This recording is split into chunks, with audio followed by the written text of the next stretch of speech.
শেকেরকোট ঐক্যতান club সদস্যদের দ্বারা হেনস্থার শিকার সাউন্ড বক্স ব্যবসায়ী। পাচারকারী সন্দেহে শেকেরকোটের বনেদি ক্লাব ঐক্যতান সংঘের সদস্যদের দ্বারা প্রাণঘাতী আক্রমণের শিকার মধুপুর বাজারের সাউন্ড ব্যবসায়ী বুড়ো বণিক ও তার ছেলে পাপাই বণিক।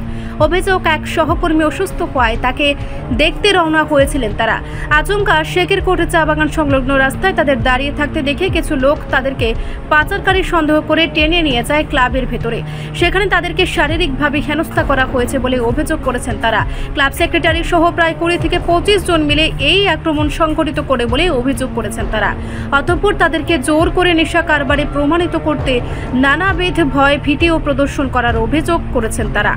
তারপর অভিযুক্তদের বিরুদ্ধে আমতলী থানার দ্বারস্থ হয়ে লিখিত আকারে মামলা দায়ের করা হয়েছে বলে জানিয়েছেন আক্রান্ত বুড়ো বণিক।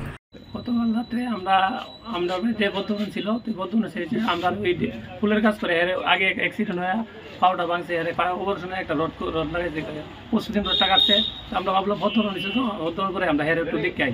তো ওই সময় আমরা শেখরকোট গিয়া এই ঐক্যতান সময় বাড়ি ছিল একটা দোকান আছে, দোকানের পাশে আমরা একটু দাঁড়াইছি। একজন আমার লোকের চালা আসলো, একজন একটু বেচা করতে গেছে। ওই সময় একজন লোক বাইক দিয়ে আইসে তোমরা বাড়ি কো, আমরা কই আপনার বাড়ি মধুপুর। ও তোমরা এনে কি ধরো, আমরা কই আমরা সামনে যাবো হসপিটাল যাইতেছি। কয় এনে তোমরা কি ধরো, তোমরা এনে গাড়ি করে লাইন দেও, এটা করো, তোমরা 2 নম্বর গাড়ি লাইন দিতেছ। হ্যাঁ, এটা কইয়া আমরা ক্লাব লেগে গেছে। আমার গাড়িটা চিন্তা করে লেগে গেছে। ঐক্যতান সংঘ কোন জায়গায়? শেকেরকোট চা বাগান। তারপরে ক্লাবের ভিতর নিয়ে আমরা টেনসি দিয়ে গিজা নিতে বুঝি না, ট্যাবলেট দিয়ে ট্যাবলেট দিয়ে আমরা দিয়ে ভিডিও করতেছে তারপরে দিয়ে দেবো, চালান করে দেবো। আপনি দিয়ে দেন, আমরা যদি করে দিই আমরা উইসু দিয়ে দেন, এলাকার মানুষ জানুক আমরা করি না করি জানবো, আপনাদের না মেরে আমরা দিয়ে দেন। তারা কথা কোন শুনতে রাজি না, কথা কইলে একটা বাড়ি মারে, কথা কইতে বাড়ি মারে। আমি কিছু একজন নিলে আমার সামনে দাঁড়ান যে না, এরা আমার কোনো কথা কেউ আপনার কথা শুনে না, তারা যে যাইতেছে এই মারতেছে। এইভাবে হইলে আমরা কেমন চলুন বল? আমরা কি 2 নম্বর নেশা কারবারের সাথে আমরা যুক্ত আছি কিনা সমাজের মানুষ আমরা জানে।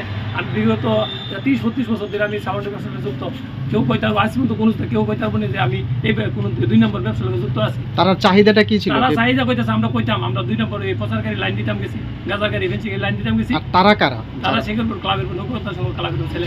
মানে কি পূজা উপলক্ষে বসেছে? পূজা উপলক্ষেই হইব, সবাই তো ক্লাবে নিয়ে আমরা গেছি। কতজন ছিল? তারা প্রায় 20-25 জন। আপনারা কি কেউ চিনতে পারছেন তাদের? হ্যাঁ চিনছি, আমরা চিনছি, সবারই চিনছি, কিন্তু নাম কিছু পাইছি আমরা।